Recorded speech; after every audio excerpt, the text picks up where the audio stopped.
Hey everyone, thanks for tuning in. Today, my friends at Sideshow have asked me to take a look at this, the Hot Toys Artillery Stormtrooper 6-scale figure from The Mandalorian. It's a character that got 6 seconds of screen time, and we've got an awesome 6-scale figure out of it. I love being a Star Wars collector. Anyway, let's see how it turned out. Greetings. Please log in. Username authorized. All right, first up as always, we're going to take a look at this box. And it's a standardized format. We've come to expect it from Hot Toys, from pretty much every other company that creates three-dimensional representations of characters from Star Wars. It's mandated by Lucas, or preferred by Lucas, I suppose, was probably a better choice of words.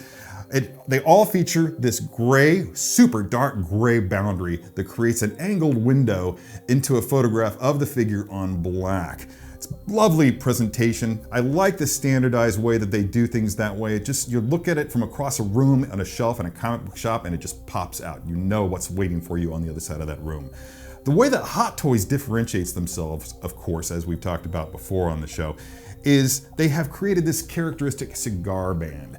It's a nice way of just setting their stuff apart that also provides them with an opportunity to create more art on the side of the box. In this case, we've got a photograph down here, a secondary photo of the Artillery Stormtrooper.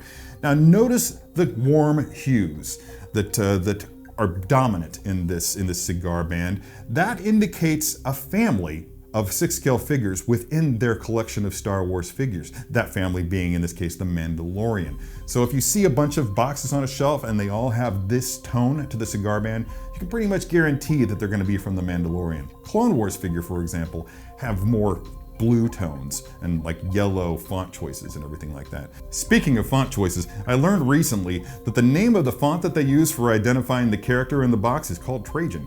It's a really cool font. I love the look of it. It has an imperialistic sort of vibe to it, sort of reminiscent of the engravings on the side of an ancient Roman building. You can just picture Roman numerals just being used with this font here. It's, like I said, very imperialistic, very Romanesque. Think of the Empire and you think of a font like this. It fits very, very nicely. Spin around to the side. We've got more font stuff, but if you continue around to the back, then you see what I've come to call as bits of legalese, whodunits, and whatnots. Mandatory stuff that needs to be on the outside of the box. I really have always appreciated the way that Hot Toys have kept it minimal. You can see that there's a lot of black negative space going around the outside of it all, and everything is just in this fine, fine font, making it very, very minimalized so that it doesn't just jump out at you. They could have cluttered it up, but they choose not to do that, and I really appreciate it. It's very attractive. Speaking of attractive, you come around to the side and there is one more photograph of the Artillery Stormtrooper there on the side, looking tall, stoic, proud, very imperialistic. I know I'm using that word a lot, but hey, it applies. And that's about all the box has to offer, so let's delve into the inside of it and see what we can see. Okay, so here's a better look at the box, a little bit more full screen look of it so you can actually get a better idea of the color palette of it. You can see that it's very striking, very vivid. That like those aforementioned warm hues really, really pop off of it. It's a gorgeous box insofar as Stormtrooper boxes goes. In fact, I'm going to go on the record right now and just say that I kind of feel like this might very well be the most gorgeous Stormtrooper box that I've seen in my collection. I'd have to go back and look at all of them, and that would take some time, and I'm not going to do it, so I'm not going to do it right now. But anyway, let's go ahead and get this open so that we can see everything on the inside. Now, when you open it, of course, the first thing that gets revealed to you is another photograph. This is great. This is an excellent pose. Look at this. He's all dynamic. He's got a grenade in his hands, thermal detonator, whatever you want to call it. You can see that backpack poking out to the side. Two of the unique items in this box that I'm really looking forward to laying eyes on and playing with are that unique backpack and, of course, the mortar. It's just such a really cool tool. So let's go ahead and get that out of here, move that off to the side.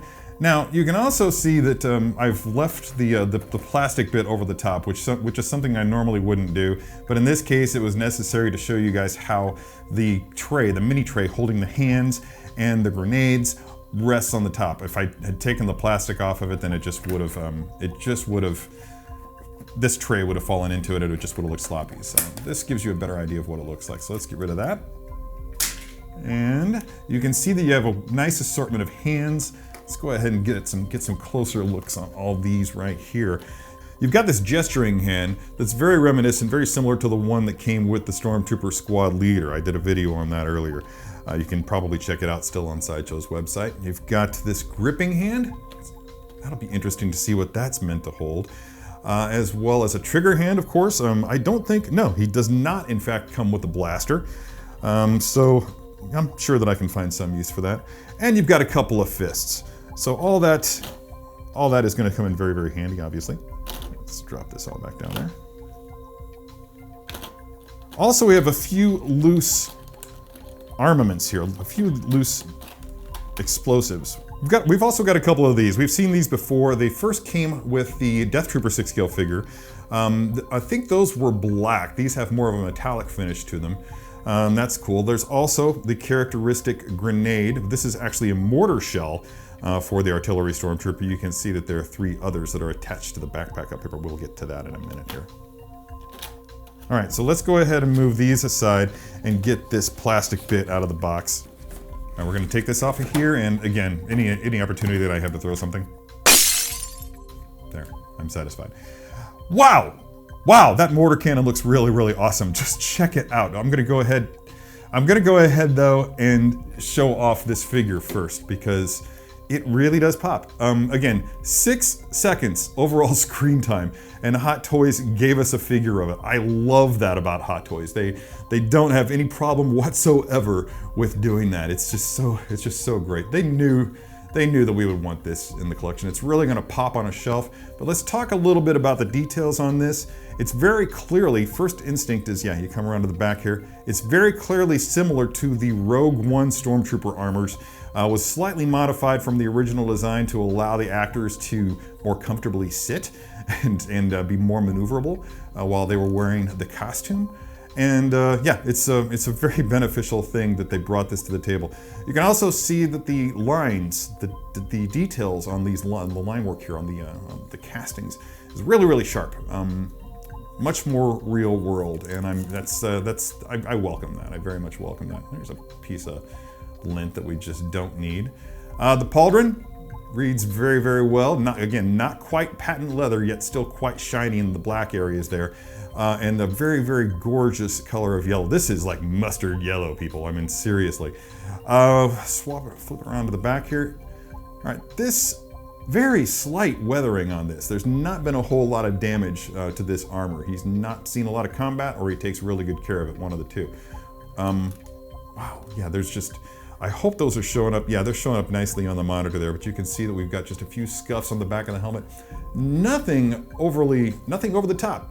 Very subtle. One of the cool things about Stormtroopers is, of course, their pristine appearance. And I'm talking about the ones typically that we would see on the Death Star. When those guys are just like field show ready, whatever you want to call that, they gleam. They absolutely gleam, and they look menacing. So it stands to reason that they would want to keep their armor relatively tidy for the most part. And if they did acquire some damage over the course of combat, then they would probably get that fixed as soon as they could, give it a fresh coat of paint, whatever it took. All right, moving back in, you can see there's even some more little scuffs going on right here. That's kind of awesome. Yeah, the weathering on the painted areas seems to be limited to just the appearance of chipping, which is cool. It just shows that this is actually a paint job over the top of the armor that looks really good. Of course, the weathering increases as you go down and into the area of the ankle. So he's running into quite a few things there. Yeah, gorgeous, looks good. Can't wait to get him on the table and see what he does. Oh yeah, this is what I've been waiting for right here. This mortar, look at it. Look at it. Wow, the little feet even move on it. Look at that. Look at how cool that is. All the detail on it. Again, just like with the armor, there's just minor chipping and weathering to it. So it's still very attractive. I love the little blue and red details right there. Not sure if that's meant to light up in the actual weapon. Let's see, this moves around, that's cool. Look, there's a D-ring. There's a D-ring for it to clip onto something. That's fantastic. Obviously, when we're talking about mortars, then we're talking about adjusting the angle of it to achieve to get your range, to hit your target. You have to move it up and down. Yeah, very, very cool. Let's see. I want to just make sure. Do these move? They do move. That's awesome. They kind of would have to, otherwise they'd look really, really awkward. These little guys do actually move, so you'll be able to get them flat on the surface no matter what position you have the mortar in. So that's cool. Let's go ahead and put that back for now. I'm obviously going to have ample opportunity. Oh, how did I have this? There we go, just like that. Nice and easy. Now let's look at this backpack. Wow. You know what I want to know? What is that? Let's get a little bit closer there for you, but I want to know what that is. Because if these things are the kind of bombs that are going to knock a big boulder loose in Simi Valley, what does that do? Is it a gas canister? Is it more nuclear? Now, just to double check, I want to make sure, and yeah, sure enough, you can put the fourth one in there so that you can actually pose him with all of his mortars in the backpack. Magnets, people, that's fantastic. Obviously, I can tell because there's a padded area here on the back of it to prevent damage to the armor when you put it on his back. That's going to come in handy later. Beneath there is a magnet, and that's how that's going to attach, I predict. Anyway, so you can see that there's a sand base underneath, like a dirt base. It's not the typical sand base that we've seen with Hot Toys before. It's just a print of ground, basically. It's going to enable you to actually place the feet wherever you want, as opposed to having the sculpted base dictate where the feet should go. So that's kind of a welcome shift. I really dig that. Ooh, just noticed, fabric suit looking very much on point, downscales nicely. Anyway, let's get this thing out of the box. I want to put it on the table and try to hit up a posing session. All right, now that we got the figure out of the box, we can begin testing its range of motion, because we're going to have him in a kneeling position. Oh, just knocked over a backpack.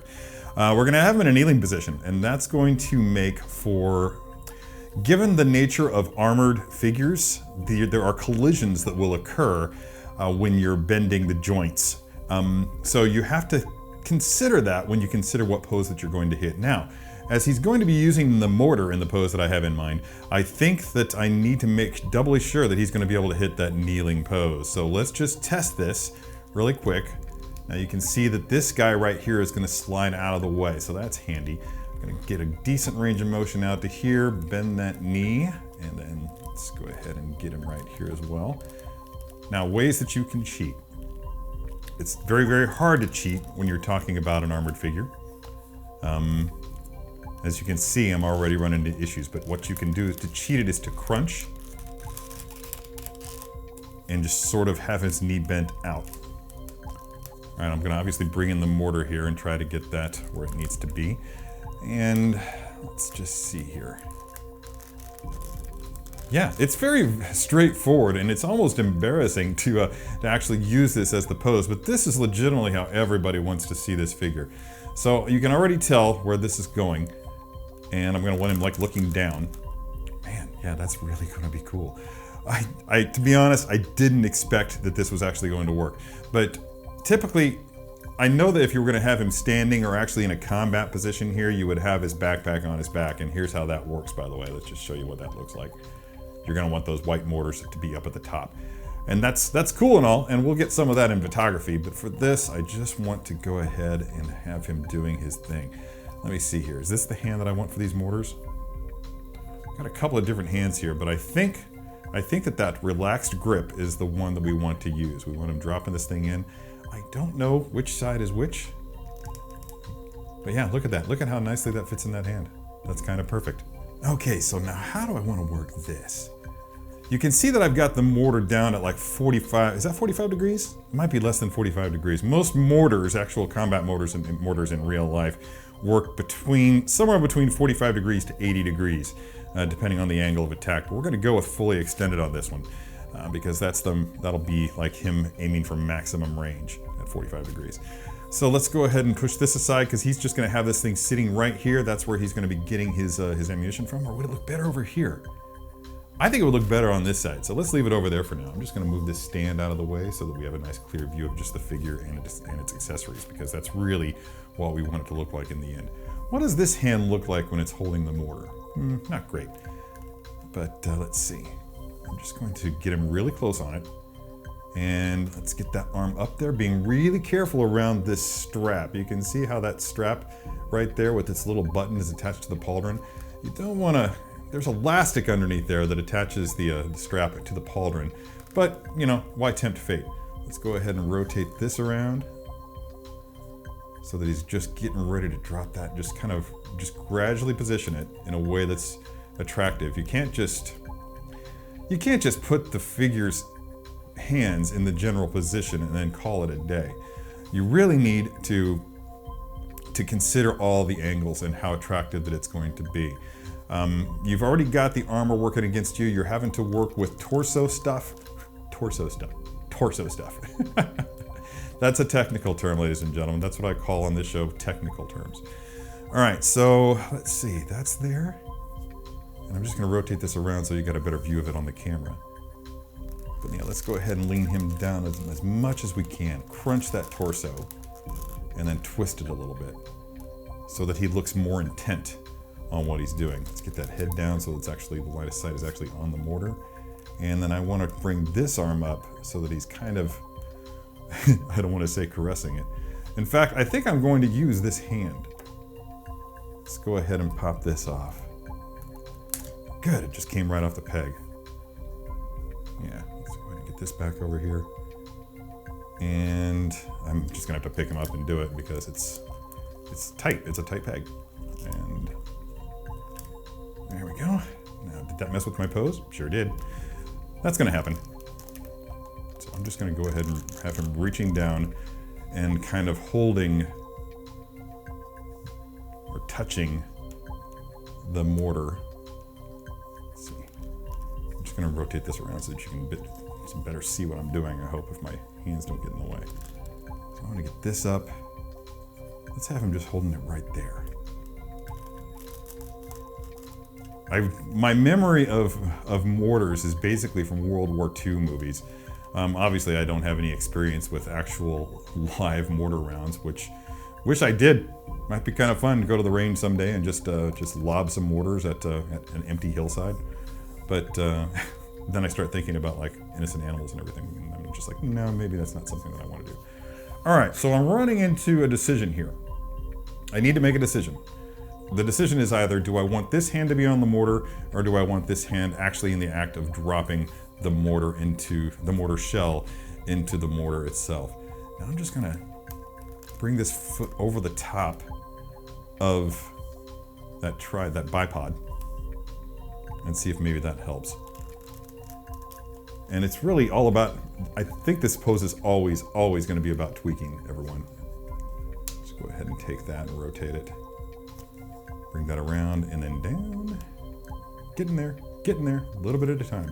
If you move that down, it's putting some pressure onto that mortar, and I don't really feel comfortable with that. Oops, mistakes happen. Come on. All right. Now, one assumes that that mortars in Star Wars are a bit more high-tech than mortars in the real world. So hopefully he doesn't have to really get too far out of the way in order to... I'm just gonna have him, you know what? I'm just gonna have him like he's touching these buttons right here, like making an adjustment. Say maybe he's prepping a secondary charge on in the mortar itself that's actually gonna launch it further. In the show, he's pretty close to Fennec Shand when he starts launching these mortars at her. It's not typically the distance that you'd see a modern Earthbound mortar being used, but I think that's just about got it. I'm gonna kind of get his knee bent just a little bit more. Yeah, and then rotate. I'm gonna rotate this pose around so that you can actually get a better view of it.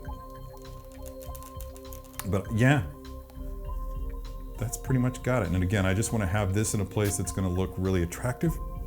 And yeah, there you go. There's your mortar pose. When I first saw this Stormtrooper variant pop onto the screen during the Mandalorian episode, The Tragedy, my first thought was, ha, new hot toy. And here it is, decked out in the all-new colors in a pattern that echoes my Incinerator Trooper. I'm reminded of the first appearance of the Phase 1 clone troops, in which all clones had similar patterns painted onto their armor, but with the different colors indicating rank. The colors here, of course, indicate a specific weapon specialty. Which is cool, because each specialty carries with it the promise of new weapons, and which collector out there doesn't love new accessories? For the Incinerator, it was obviously his flamethrower and fuel tank that set him apart. Here, of course, we have that fantastic mortar and the proprietary backpack. It's so cool, and it really breaks up the otherwise repetitive qualities of Stormtrooper collecting. This Stormtrooper figure and the armaments it contains combine nicely in a way that makes it pop in any display, as you can see in this final image. I love it, and it makes me want more. And that's about it for this review. Let me know what you think of the figure in the comments below, and until next time, be good to your plastic.